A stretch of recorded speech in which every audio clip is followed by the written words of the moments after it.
Bem-vindos ao podcast LM, inteligente e direto. Uma curadoria de Vini Maker com as notícias essenciais desta sexta-feira, 24 de outubro de 2025. Prontos para analisar os fatos que marcaram o dia? Com certeza. Hoje, olha, temos um cardápio bem variado de informações relevantes, viu? Vamos abordar desde uma declaração presidencial que gerou bastante controvérsia internacional, Sim. até os números mais recentes da corrida eleitoral, passando também por uma operação policial de impacto lá em São Paulo e a crescente preocupação com a crise hídrica. E não para por aí, né? Vamos olhar também para o cenário internacional. Tem uma movimentação militar americana significativa ali no Caribe. Isso. E um passo importante do Brasil na cooperação contra crimes cibernéticos. A ideia é, bem, conectar uns pontos e entender o que realmente importa. Exatamente. Vamos destrinchar esses acontecimentos, sabe? Buscando entender não só o que aconteceu, mas também as possíveis consequências e o contexto mais amplo disso tudo. Então, vamos começar pelo Brasil. A polêmica envolvendo o presidente Lula durante a passagem dele pela Indonésia. Uma fala específica sobre o combate às drogas que, causou bastante ruído. Sim, foi numa coletiva de imprensa, ao comentar a política antidrogas dos Estados Unidos na América Latina, o presidente afirmou, e aqui eu vou citar textualmente, né? Toda vez que a gente fala de combater as drogas, possivelmente fosse mais fácil a gente combater os nossos viciados internamente. Hum. E continuou: os usuários são responsáveis pelos traficantes, que são vítimas dos usuários também. Essa inversão, né, colocar traficantes como vítimas, foi aí o ponto central da controvérsia. E a reação foi quase imediata, né? Principalmente da oposição aqui no Brasil. Acusações de minimizar a gravidade do narcotráfico, de relativizar a responsabilidade, surgiram bem rápido. Sem dúvida. Isso mostra como a comunicação em eventos internacionais pode ter repercussão doméstica imediata, né? Com certeza, e a sensibilidade do tema, né? Combate às drogas. Isso amplifica qualquer deslize, qualquer frase que possa ser interpretada de forma controversa. Tanto que horas depois, percebendo o alcance negativo, o próprio presidente usou as redes sociais para se retratar. Ah, ele se retratou? Sim, descreveu a fala como uma frase mal colocada e tentou reafirmar o compromisso do governo federal no combate ao crime organizado. Mas assim, para além da gestão de crise, o que essa situação toda revela sobre o discurso, talvez a abordagem do governo para esses temas complexos como narcotráfico, relações com os Estados Unidos? Olha, revela talvez uma tensão, sabe? Entre tentar expressar uma visão mais complexa da cadeia do narcotráfico, que envolve usuário, traficante, questão social, econômica, e a necessidade de uma comunicação, digamos, clara, assertiva. Especialmente num ambiente político polarizado como o nosso e num contexto internacional onde cada palavra É escrutinada, né? faz sentido.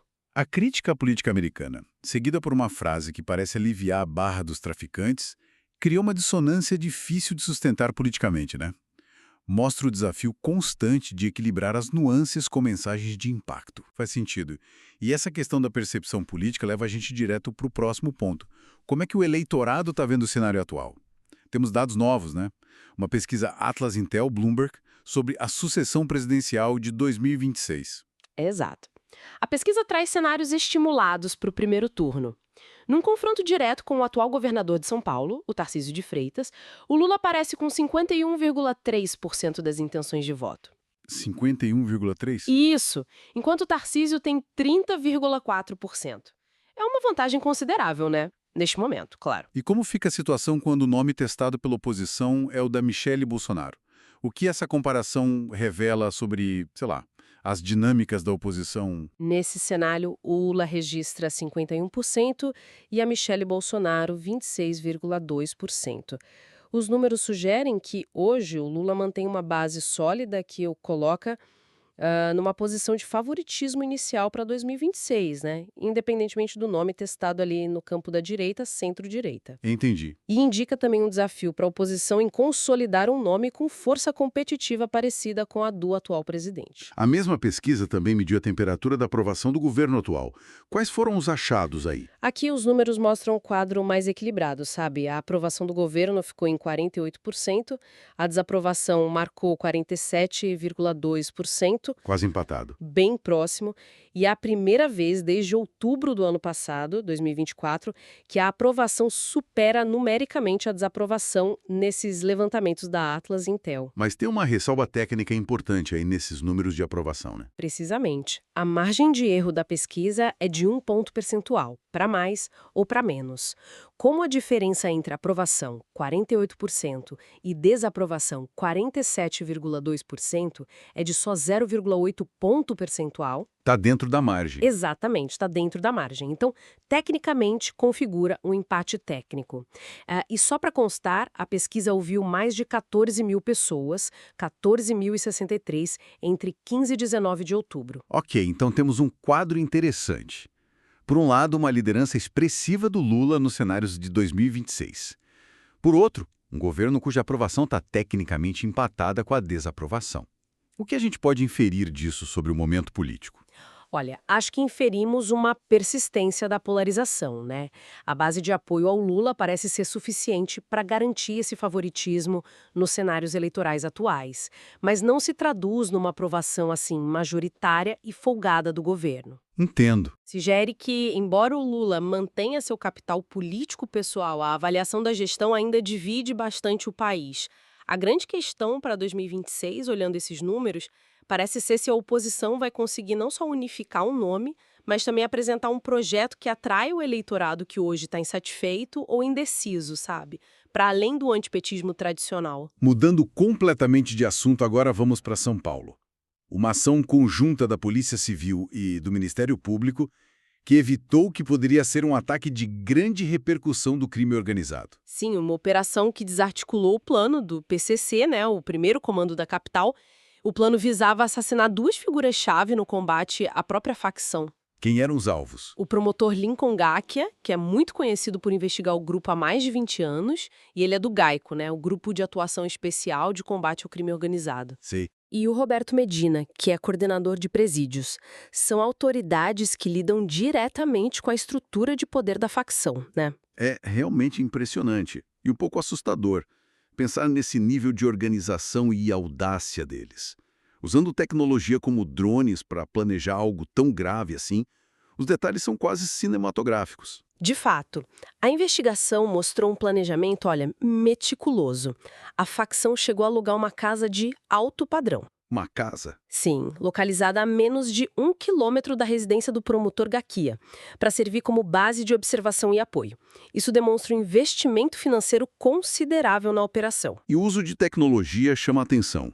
Drones para vigilância não é algo trivial, né? Exatamente, eles usaram drones para monitorar toda a rotina das vítimas, horários de saída, chegada, trajetos para o trabalho, para a academia. Foi apreendido material como prints de aplicativos de mapas com rotas traçadas, vídeos, fotos detalhadas desses deslocamentos, um trabalho de inteligência criminal bem sofisticado. E como a polícia descobriu isso? Como chegaram nessa informação? A ponta do novelo surgiu com a prisão de 5 indivíduos por tráfico de drogas, que aconteceu entre julho e setembro deste ano. Ah, começou com tráfico. Isso, durante a análise dos celulares apreendidos com esse grupo, os investigadores encontraram as conversas, as imagens, os detalhes do plano de execução contra o promotor e o coordenador de presídios. Isso reforça aquela conexão, né, entre as diferentes atividades criminosas da facção, como o tráfico, financiando ações violentas e de intimidação contra o Estado. Nossa, esse caso serve como um lembrete poderoso da capacidade de articulação e da ousadia do PCC, mesmo com parte da liderança presa, né? E, claro, expõe o risco extremo a que essas autoridades que enfrentam eles estão submetidas. Sem dúvida. A sofisticação demonstrada com o aluguel de imóvel de luxo, o emprego de drones ilustra a capacidade logística e financeira que o crime organizado possui hoje.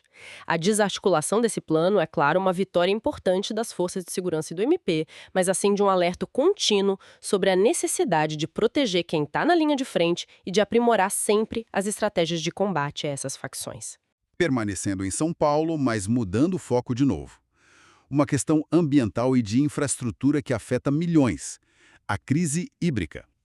o governo estadual precisou anunciar medidas de contingência. Pois é, a situação voltou a ficar crítica. O sistema Cantareira, que é o principal manancial de abastecimento da região metropolitana de São Paulo, atingiu o nível de 28,7% da capacidade total.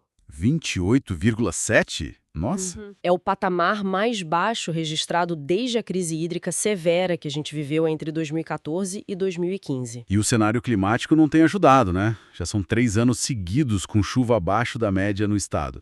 Isso cria uma pressão enorme nos reservatórios. Exatamente. Diante desse quadro, o governo ativou um plano de contingência. Ele estabelece diferentes fases de restrição no abastecimento, conforme o nível dos reservatórios diminui. Atualmente, a região metropolitana foi classificada na faixa 3 desse plano. E o que significa estar na faixa 3 na prática para a população? Significa que já está em vigor uma medida de redução da pressão da água na rede de distribuição por um período de 10 horas diárias. 10 horas. Isso. A ideia é diminuir o consumo e preservar o volume que ainda resta nos reservatórios. Se a situação piorar e o sistema entrar em faixas mais críticas, o plano prevê medidas mais severas. Que tipo de medidas mais severas? A gente está falando de novo da possibilidade de rodízio. Sim, o plano contempla essa possibilidade. Nas fases mais críticas, a redução de pressão pode ser ampliada para até 16 horas por dia. E, em último caso, se os níveis continuarem caindo drasticamente, o rodízio de abastecimento pode sim ser implementado na Grande São Paulo. Ah, não. Isso, claro, traz de volta as dificuldades vividas na crise anterior e gera muita apreensão, né? Já existem relatos de pessoas sentindo esses efeitos iniciais da redução de pressão? Na norte da capital paulista, que já enfrentam dificuldades. Com a pressão reduzida por 10 horas, algumas caixas d'água residenciais podem não encher completamente, sabe? E tem queixas de interrupção do fornecimento já no início da noite, tipo por volta das 19 horas. Em alguns pontos. É um exemplo muito concreto de como eventos climáticos extremos, talvez intensificados pelas mudanças climáticas, né, combinados com a gestão dos recursos hídricos, impactam diretamente a vida cotidiana de milhões de pessoas. A sombra de um novo rodízio é algo que certamente preocupa a população e a economia paulista. E reforça a urgência de discutir soluções de longo prazo, né?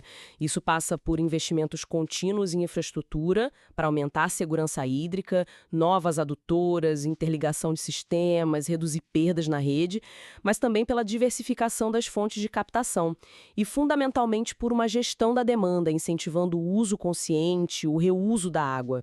Medidas emergenciais são necessárias, claro, mas não resolvem um problema estrutural. Saindo agora das questões nacionais, vamos cruzar as fronteiras e analisar os destaques internacionais.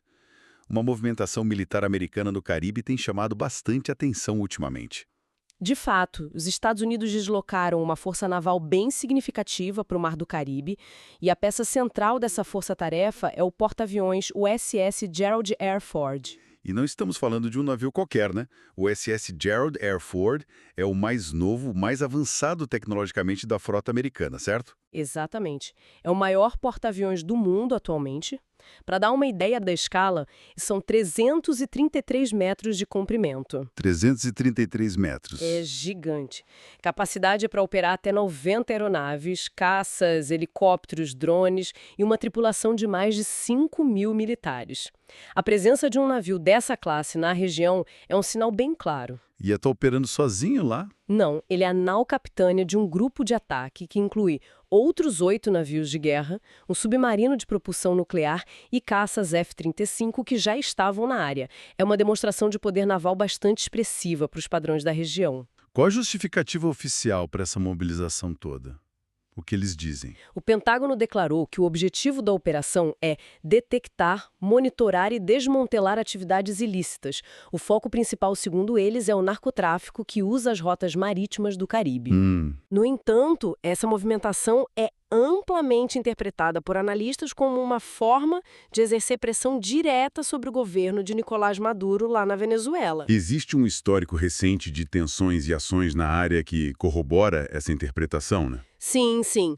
Nas últimas semanas, houve relatos de cerca de 10 ataques aéreos feitos pelos Estados Unidos contra embarcações suspeitas no Caribe. Washington alega que eram operações contra o tráfico, que resultaram em 43 mortes, segundo eles. 43 mortes.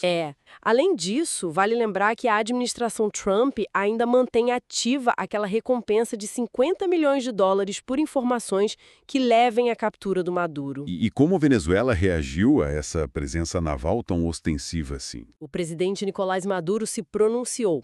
Ele pediu paz para sempre e acusou os Estados Unidos de estarem inventando uma nova guerra eterna contra o país dele. É, sem dúvida, uma escalada de tensão militar na América Latina, com os IUA projetando força numa área que eles consideram estratégica. Se a gente olha o quadro mais amplo, parece uma confluência de fatores, né? O combate ao narcotráfico servindo como justificativa para uma demonstração de força que tem claros objetivos geopolíticos de pressionar um regime adversário e reafirmar a influência americana ali na região. Exatamente. É uma jogada que visa múltiplos objetivos ao mesmo tempo, combater o fluxo de drogas, isolar e pressionar o governo venezuelano e mandar uma mensagem para outros atores, tanto regionais quanto extra-regionais, tipo Rússia e China, que têm aumentado a presença na América Latina sobre a capacidade e a disposição militar dos Estados Unidos no seu entorno estratégico. As consequências e os desdobramentos dessa tensão, bem, ainda estão por ser vistos. E para a gente concluir nosso giro pelo mundo, uma notícia relevante sobre cooperação internacional em outra frente de batalha: o combate ao crime no espaço digital.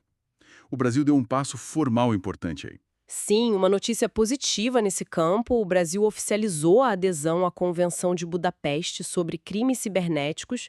Pode parecer algo técnico, né? Mas é um marco significativo. O que é essa convenção exatamente? Essa convenção é o primeiro e principal tratado internacional dedicado especificamente a harmonizar leis e facilitar a cooperação entre países no combate aos crimes cometidos pela internet.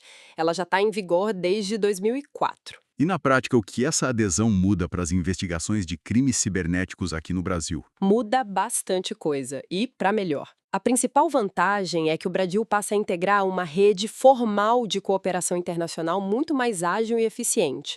Isso abrange uma gama enorme de delitos: fraudes bancárias online, roubo, vazamento de dados, produção e distribuição de pornografia infantil, violações de direitos autorais na internet, ataques a sistemas, enfim, vários outros. Então, se uma investigação brasileira precisar de dados que estão num servidor na Europa, por exemplo, o processo fica mais fácil agora. Precisamente.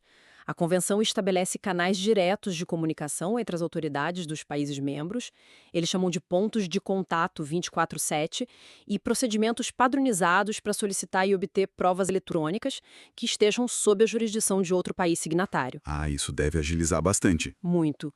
Antes da adesão, esse tipo de pedido dependia de acordos bilaterais ou de cartas rogatórias, que são processos geralmente muito mais lentos, burocráticos. Agora a expectativa é de maior celeridade e eficácia. E quem são os outros países que fazem parte dessa rede? É uma rede grande. É sim, o Brasil agora se junta a um grupo de 67 países. Isso inclui grandes potências como Estados Unidos, Canadá, Japão, Austrália, a maioria dos países europeus e também vizinhos importantes aqui na América Latina, como Argentina, Chile, Colômbia, Peru.